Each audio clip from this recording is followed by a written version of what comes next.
Welcome to the Style Sports Hub, presented by UF Health Medical Group Orthopaedics. Well, welcome to the SportsHub Podcast, sponsored by UF Health Medical Group Orthopedic, Plaza Cadillac, Plaza Lincoln, our friends at the Warner Family Sports Foundation, and Eustis Roofing. I'm a little sad.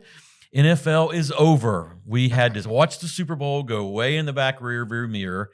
But today, folks, we're talking NFL because we have a former NFL player sitting in front of me, Mr. Bryant Salter. Bryant, welcome. Well, thank you very much, Chris. I appreciate the offer to be here with you. Absolutely. So let's get this right. You were drafted by the Chargers. Correct. Played for the Redskins, Colts, and Dolphins. Mm-hmm. None of those teams I really rooted for, sorry. But hey, you played in an era that I was a kid. As I told you earlier, I played in the backyard thinking about players like you on the field, emulating what you were doing on the field. Because football back then was a little bit different than it is right now in the NFL. It was certainly a lot different than now they get paid. I like that.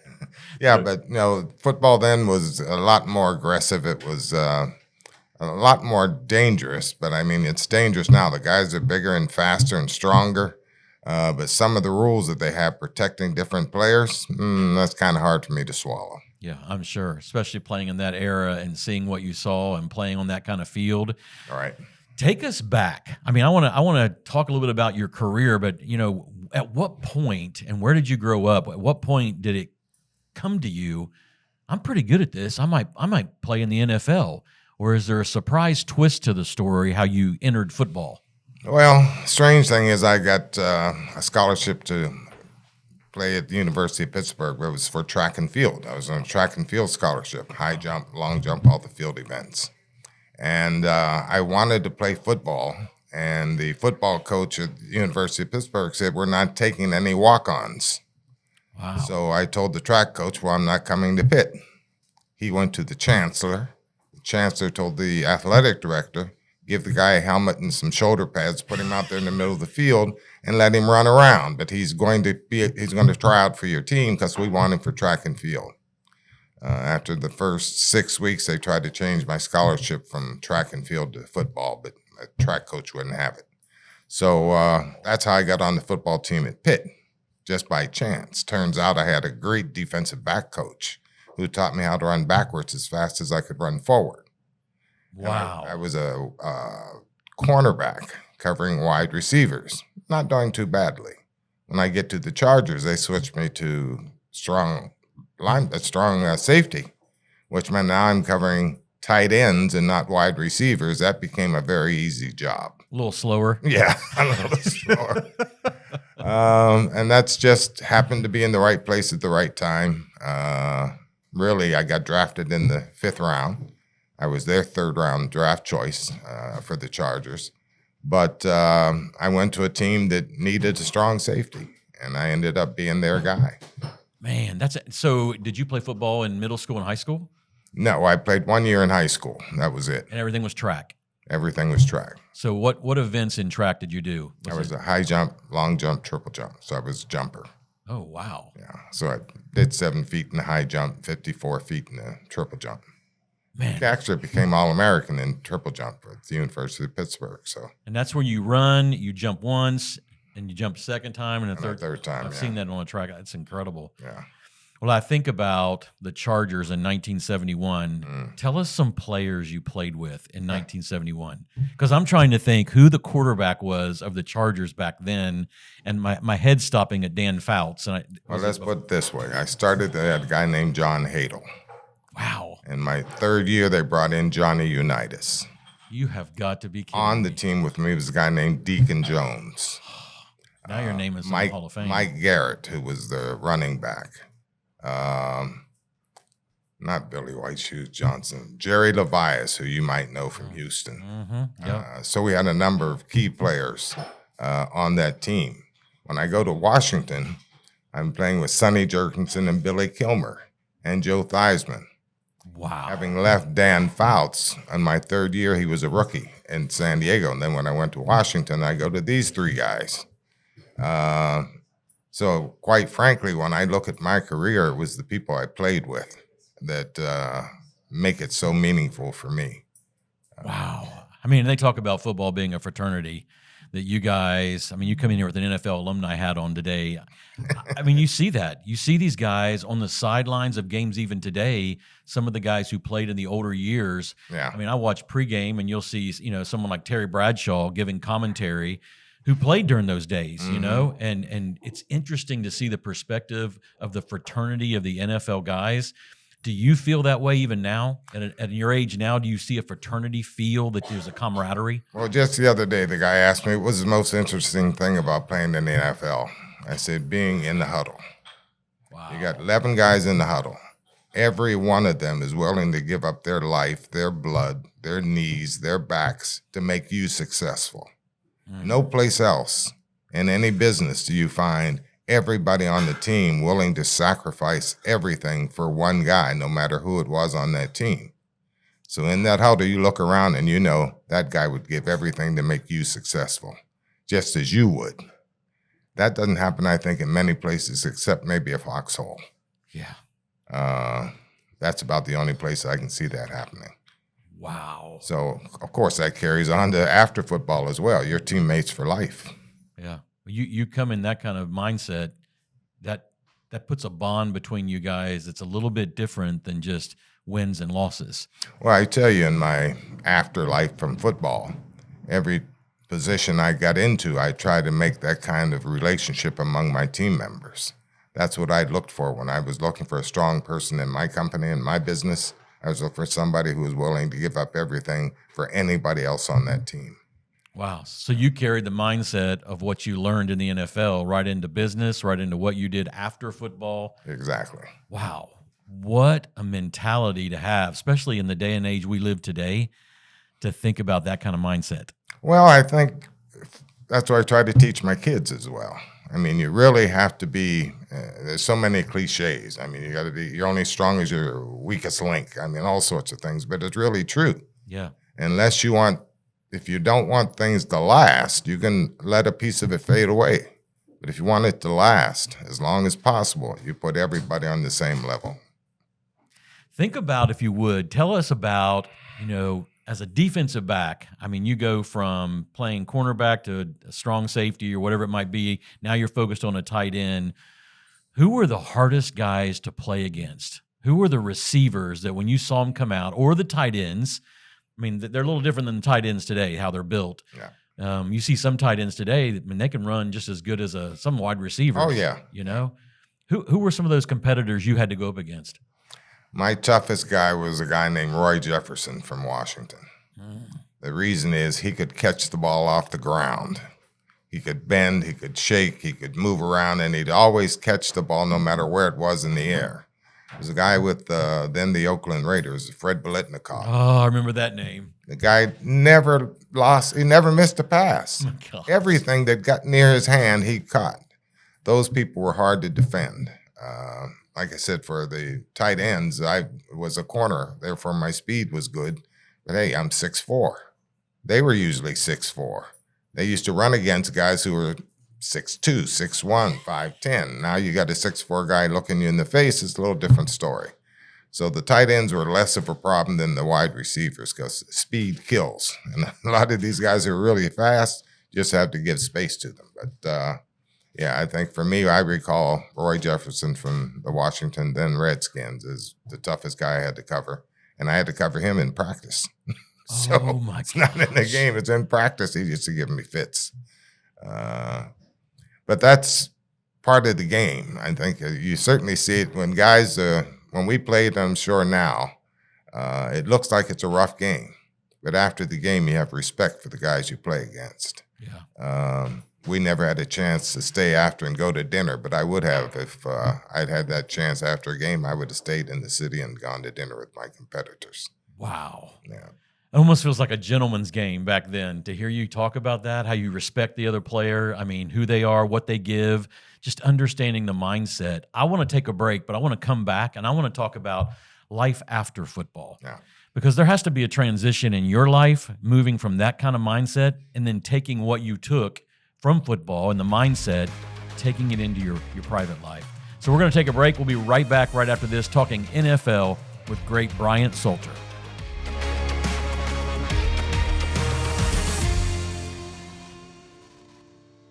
Is pain or restricted range of motion keeping you on the sidelines?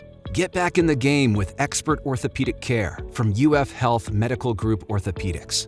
UF Health Medical Group Orthopaedics provides robotic-assisted surgical joint repairs and replacements, post-operative care, and inpatient rehabilitation services, all close to home, right here in Lake and Sumter counties.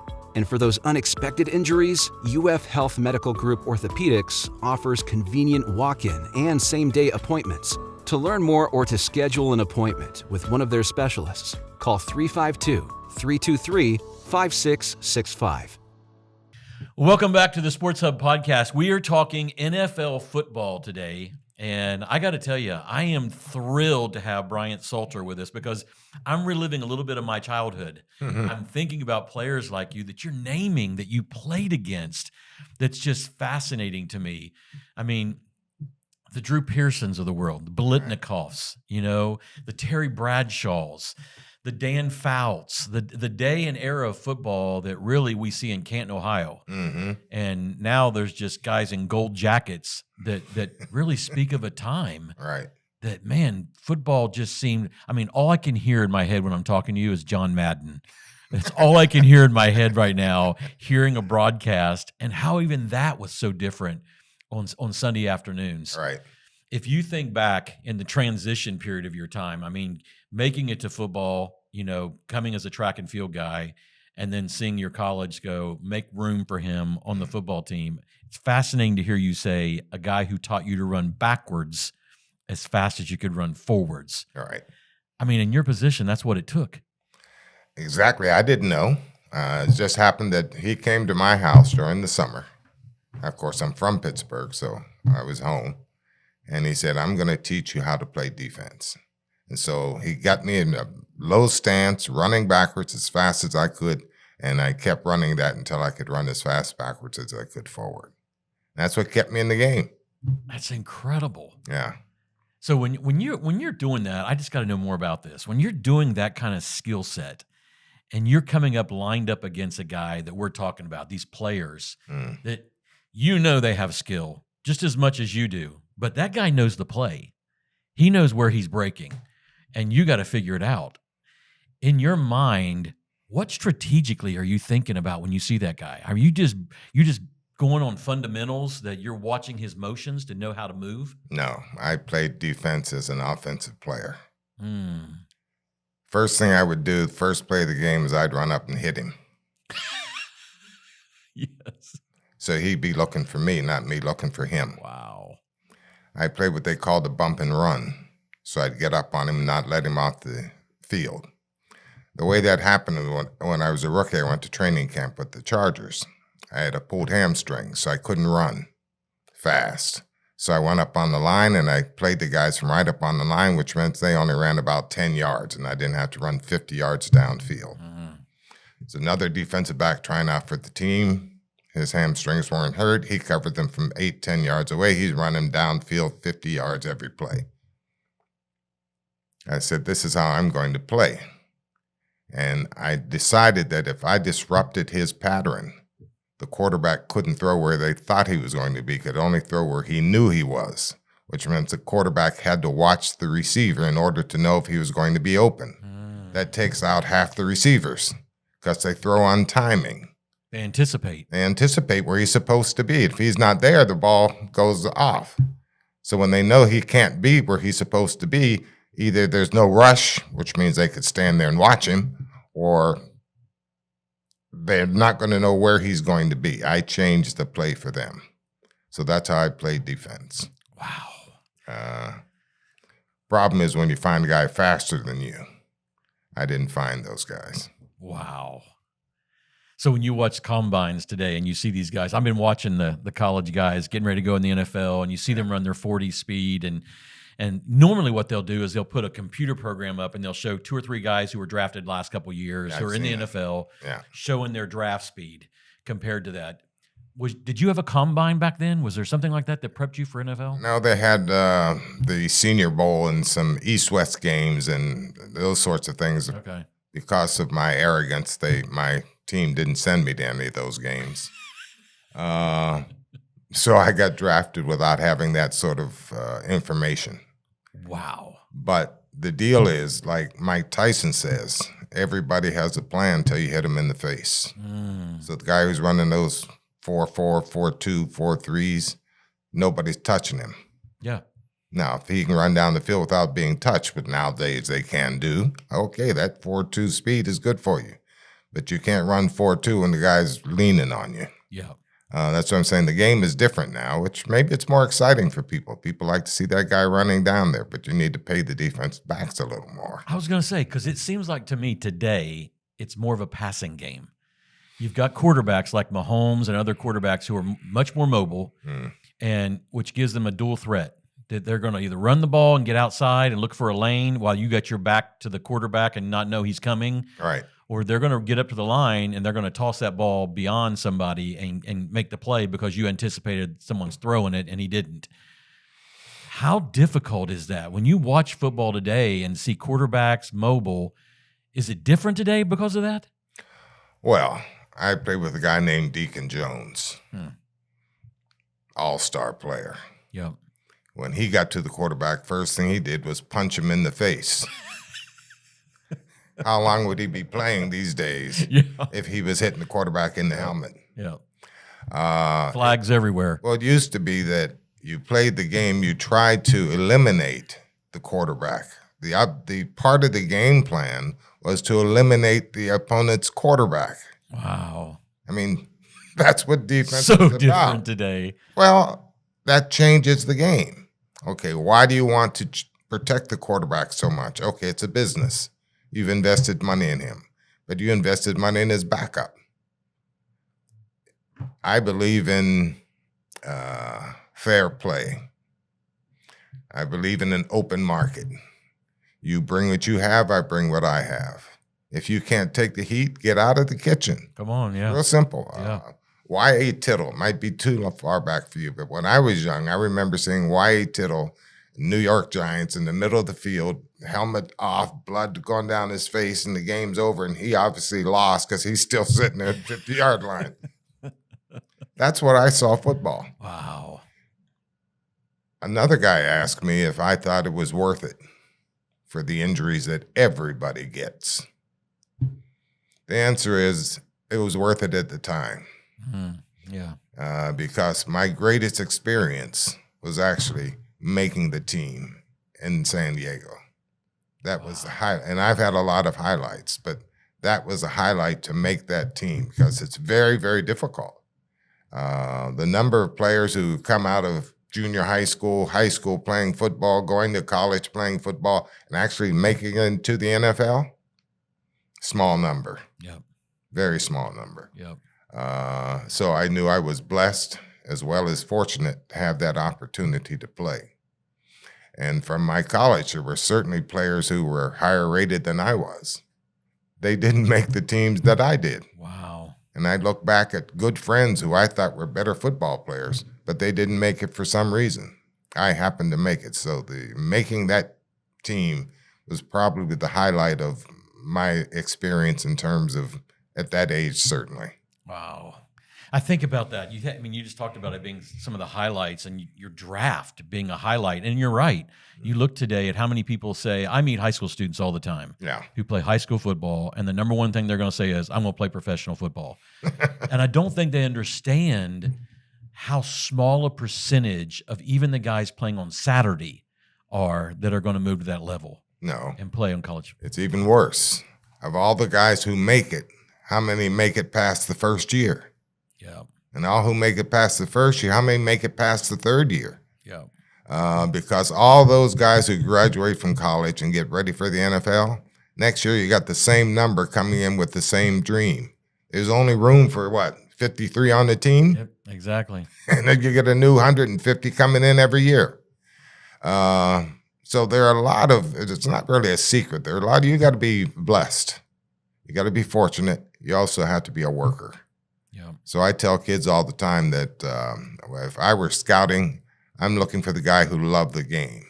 Not that he loved the game, but he wanted to do it even though it wasn't playing, it was practice. The guy who loves the practice, that's the guy I'm looking for. Yeah.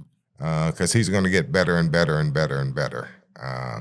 But it's a dream you should have. If you have that capacity, you have that opportunity, but you also have the second dream. You got to be ready for what happens either after or if you don't make it into the NFL or whatever professional sport. But it's really a dream worth having. That's fantastic. I want to take one more break. I want to come back and talk about life after football. We just mentioned it, but what is it that took you past the NFL to something you did in your private career that they might be surprised to know about you? So we're going to take a break and come right back right after this.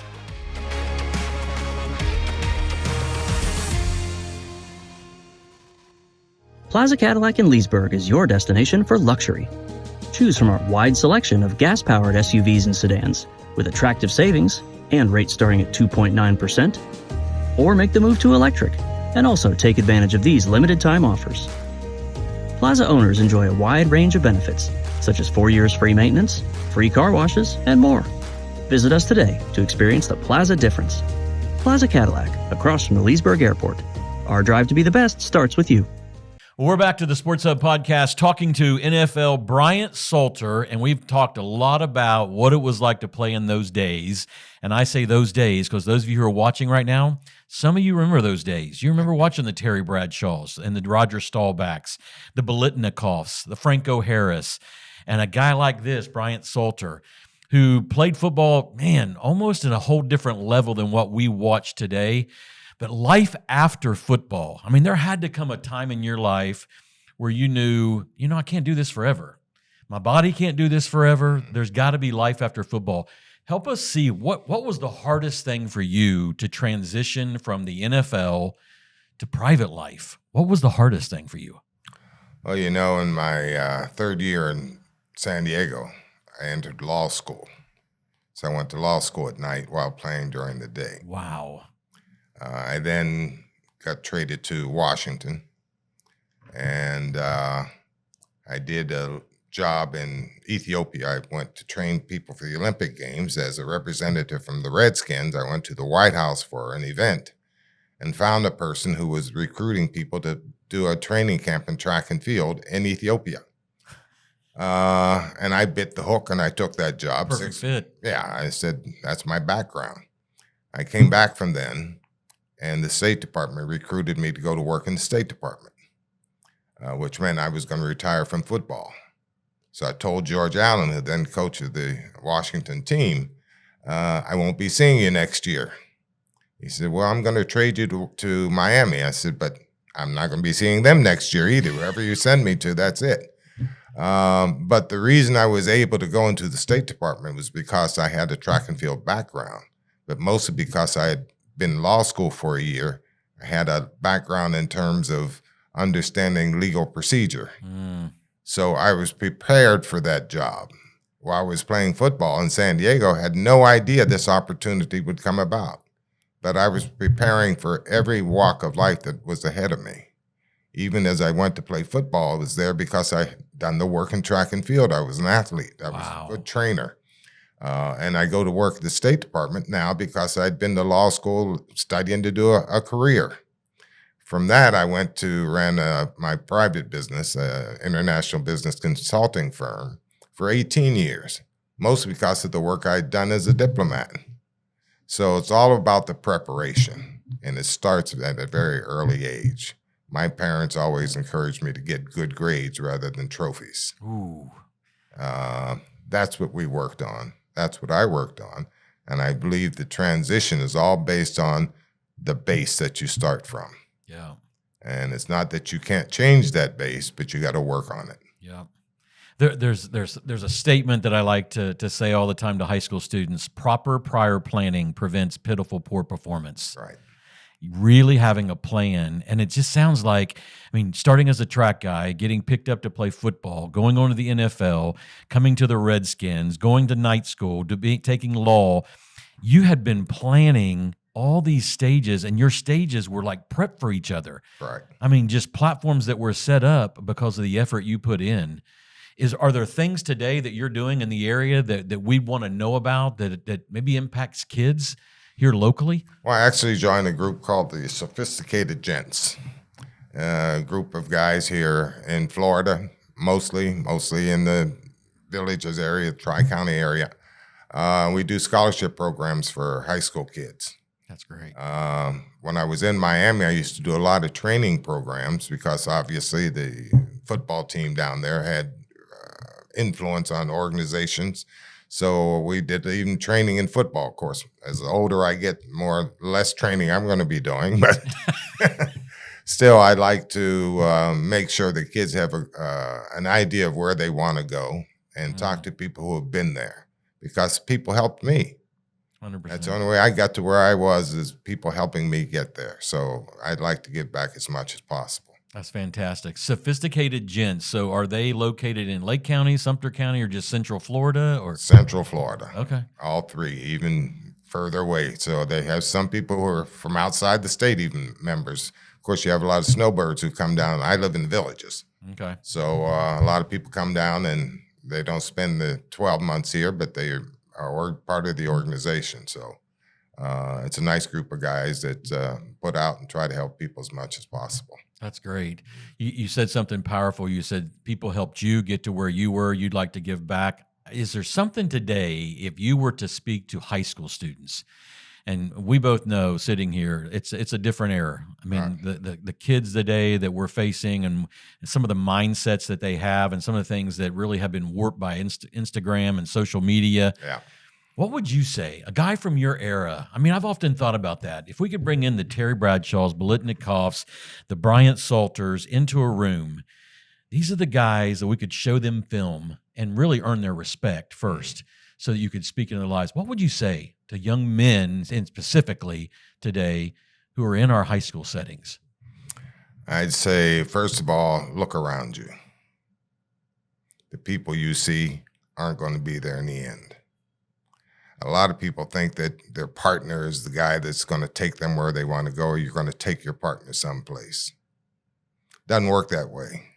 It's a pyramid scheme, and it gets tighter at the top.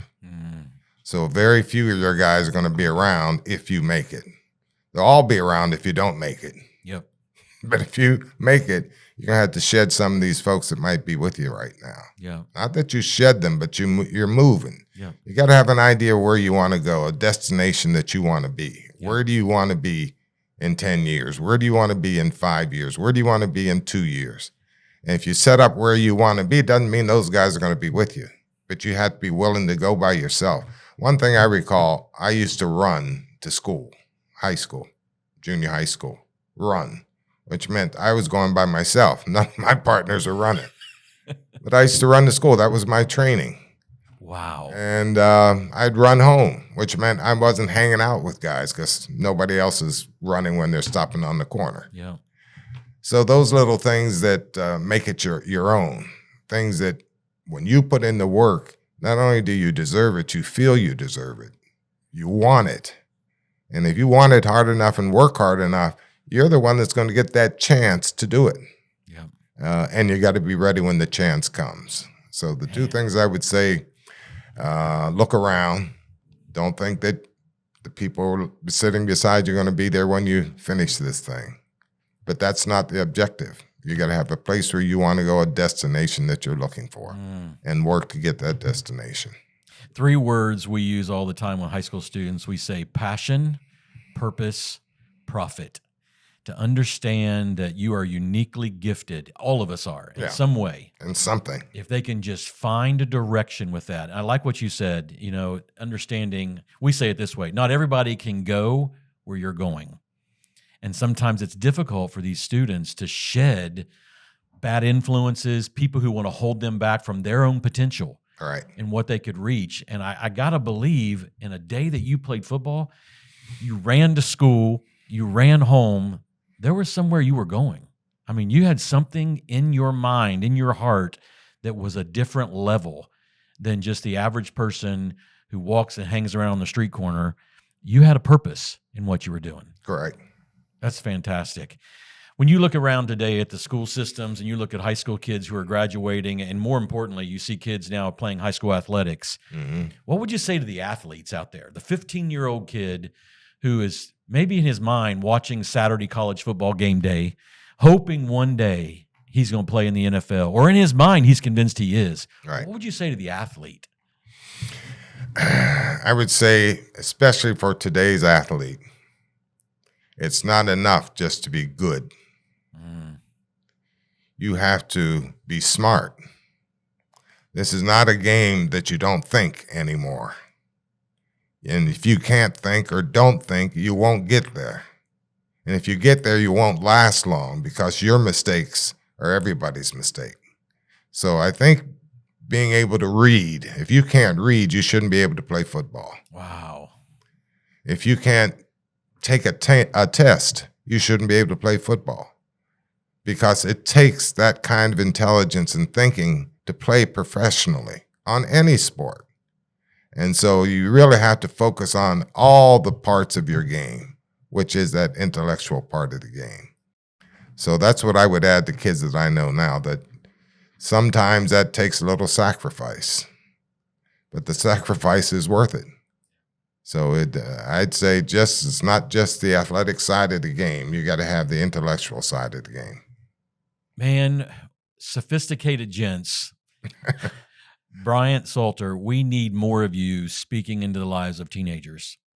I cannot just thank you enough for being here today and saying what you've said, taking us on a journey from 1971 to 2026, and helping students and those who are watching today understand what it takes to get to any level. NFL, professional career, a mindset, discipline, really having something that motivates you to get up every day and do something, to belief in yourself that I can do this. And I think if there's any message our young people need to hear, you've just said it. You've given us a clear image of what they need to hear, what they need to commit to be the best version of who they are. So thank you for being here today. My pleasure, Scott. I can't wait to hear all the results of what you've watched today, because I know you're watching today thinking about a young person that's sitting in your living room right now. Maybe somebody you watch on Friday night, and you think about what it's going to take to really reach their potential. It's guys like Bryant Salter, NFL greats, who back in 1971 were putting it all out on the field, making a difference because of the discipline, because of the motivation, because of the team that they played for, laying it on the line. I hope you'll join us next time as we continue conversations right here in Lake and Sumter County about how we can make a difference at home. This has been the Style Sports Hub, presented by UF Health Medical Group Orthopaedics.